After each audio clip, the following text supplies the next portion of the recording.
আসসালামু আলাইকুম বন্ধুরা, কেমন আছেন? আশা করি ভালো আছেন। আজকে আমরা জানব হযরত ইব্রাহিম আলাইহিস সালামকে আল্লাহ যেসব পরীক্ষা করেছিলেন। চলুন জেনে আসি। হযরত ইব্রাহিম আলাইহিস সালামকে বলা হয় মুসলিম জাতির পিতা। তিনি ছিলেন হযরত নূহ আলাইহিস সালামের সম্ভবত 11তম অধস্তন পুরুষ। নূহ থেকে ইব্রাহিম পর্যন্ত প্রায় 2000 বছরের ব্যবধান ছিল। হযরত সালেহ আলাইহিস সালামের প্রায় 200 বছর পর ইব্রাহিম আলাইহিস সালামের আগমন ঘটে। ইব্রাহিম আলাইহিস সালাম পরবর্তী সকল নবী তার বংশে ছিলেন। তার ছেলে ইসহাক আলাইহিস সালাম থেকে বনি ইসরায়েল সূচনা। ইসহাক আলাইহিস সালামের পুত্র ইয়াকুব আলাইহিস সালাম থেকে বনি ইসরায়েলের বিস্তার ঘটে।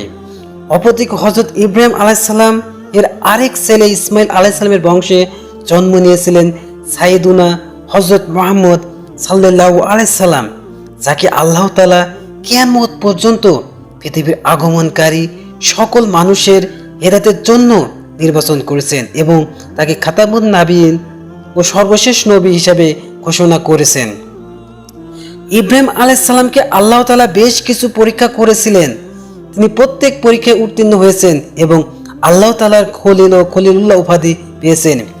ইব্রাহিম আলাইহিস সালাম জীবনে যেসব পরীক্ষার সম্মুখীন হয়েছেন তাহলে জেনে আসি। মূর্তি পূজার পরিবেশ বেড়ে ওঠা। ইব্রাহিম আলাইহিস সালামকে আল্লাহ তাআলা নবী হিসাবে নির্বাচন করেছিলেন, তবে তার জীবনের পরীক্ষা শুরু হয়েছিল শৈশব বা বেড়ে ওঠার সময়কাল থেকেই। তিনি যেই পরিবেশে বড় হয়েছিলেন সেখানে সবাই ছিল আল্লাহর বিমুখ। আল্লাহর নাফরমানি ও মূর্তি পূজাই ছিল তাদের মূল ইবাদত। কিন্তু নবী ইব্রাহিম আলাইহিস সালাম শৈশব থেকে এসব থেকে নিজেকে বিরত রেখেছিলেন। মানুষের নিজ হাতে তৈরি মূর্তি পূজা নিয়ে তার মনে শৈশবে প্রশ্ন জেগেছিল। তিনি ভাবতেন, এবার কেমন রব যে নিজেকে রক্ষা করতে পারে না, যাকে অন্যরা তৈরি করেছে কাদা মাটি থেকে, সে নিজেকে মশা মাছি থেকে রক্ষা করতে পারে না। এই রাতের বেলায় চাঁদের আলো দেখে ভাবতেন, এই বুঝে আমাদের রব, এর রশ্মি পুরো পৃথিবীকে আলোকিত করেছে। সকালে চাঁদ অস্ত গিয়ে সূর্য ওঠার পরে তিনি ভাবতেন, সূর্যই হয়তো বিশ্বজগতের রব। সূর্যের আলো চাঁদের থেকে উজ্জ্বল, হয়তো বিশ্বজগতের রব। সূর্যের আলো চাঁদের থেকে উজ্জ্বল, কিন্তু সন্ধ্যার সূর্য অস্ত যাওয়ার পর তার ভাবনা পরিবর্তন হতো।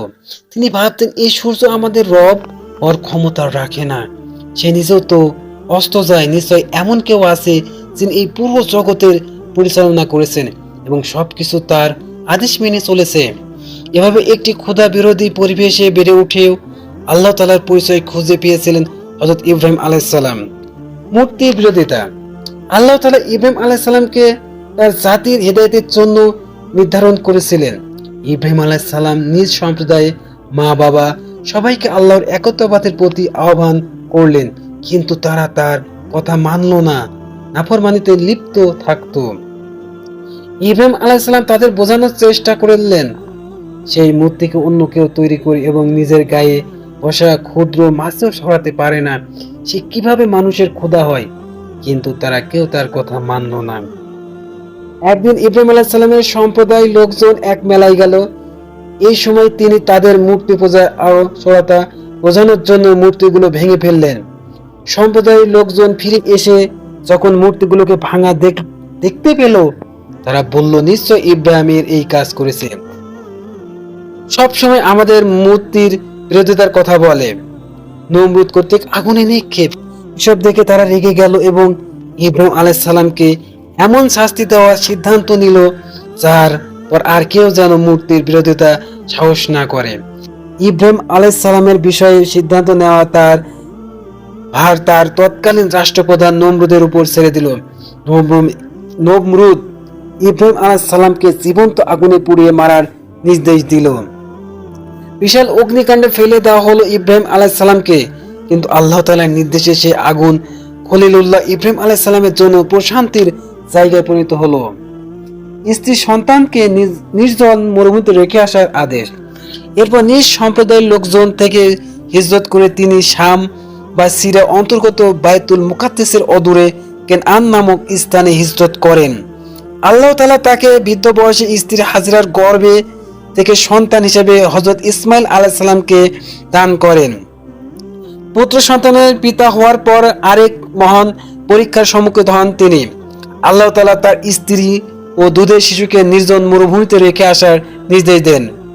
আল্লাহর আদেশে তিনি স্ত্রী সন্তানকে বর্তমানে মক্কা নগরীর জায়গায় রেখে আসেন। রেখে আসার সময় তার কাছে একেবারে সামান্য কিছু খাবারও ছিল, যা 2-1 দিন শেষ হয়ে যাবে। শিশু ইসমাইল আলাইহিস সালাম ক্ষুধা পিপাসায় কাতর হয়ে উঠলেন। আল্লাহ তাআলা তার পায়ের আঘাতে থেকে জমজমের কূপ সৃষ্টি করেন, যার বরকতময় পানি পান করে এখনো পিপাসা মেটানো পুরো বিশ্বের মানুষেরা। প্রিয় ছেলে ইসমাইলকে জুবাইয়ের আদেশ। স্ত্রী সন্তানকে নির্জন মরুভূমিতে রেখে আসার পরীক্ষায় উত্তীর্ণ হওয়ার পর আল্লাহ তাআলা ইব্রাহিম আলাইহিস সালামকে জীবনে আরেক মহান পরীক্ষায় সম্মুখীন করেন। যখন তার ছেলে ইসমাইল আলাইহিস সালাম কিছুটা বড় হলো, তার সঙ্গে চলাফেরার মতো বয়সে উপনীত হলো, এ সময় তাকে স্বপ্নে দেখানো হলো, হে ইব্রাহিম, তোমার প্রিয় বস্তুকে কুরবানি করো। আদেশ পেয়ে তিনি উট কুরবানি করলেন, কিন্তু এরপরও তাকে আবারও স্বপ্নে একই আদেশ দেওয়া হলো। তিনি আবারও উট কুরবানি করলেন, তাকে আবারও একই আদেশ দেওয়া হলো। কয়েক দফা একই আদেশের পর তিনি বুঝলেন বর্তমানে তার সব থেকে প্রিয় বস্তু হলো তার ছেলে ইসমাইল। এটা বুঝতে পারার পর তিনি ছেলেকে কুরবানির জন্য প্রস্তুত করে বিনা প্রান্তরে নিয়ে গেলেন। কুরবানির সব আয়োজন সম্পূর্ণ করার পর আল্লাহ তাআলা জিবরাইল আলাইহিস সালামকে মাধ্যমে জান্নাত থেকে একটি দুম্বা পাঠালেন এবং ইসমাইল আলাইহিস সালামের পরিবর্তে সেই দুম্বা কুরবানি করা হলো। একই সঙ্গে ইব্রাহিম আলাইহিস সালামকে সুসংবাদ দাও যে তিনি আল্লাহ তাআলার পরীক্ষায় উত্তীর্ণ হয়েছে। পবিত্র কোরআনে বিষয়টি এভাবে বর্ণিত হয়েছে, তারা দুজনেই পিতা পুত্র আত্মসম্পন্ন করলো এবং সে তাকে জবাই করার জন্য কাতর করে শুয়ে দিল।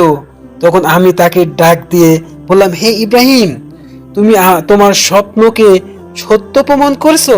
নিঃসন্দেহে আমি সৎ কর্মশীলদের এভাবেই পুরস্কার দিয়ে থাকি।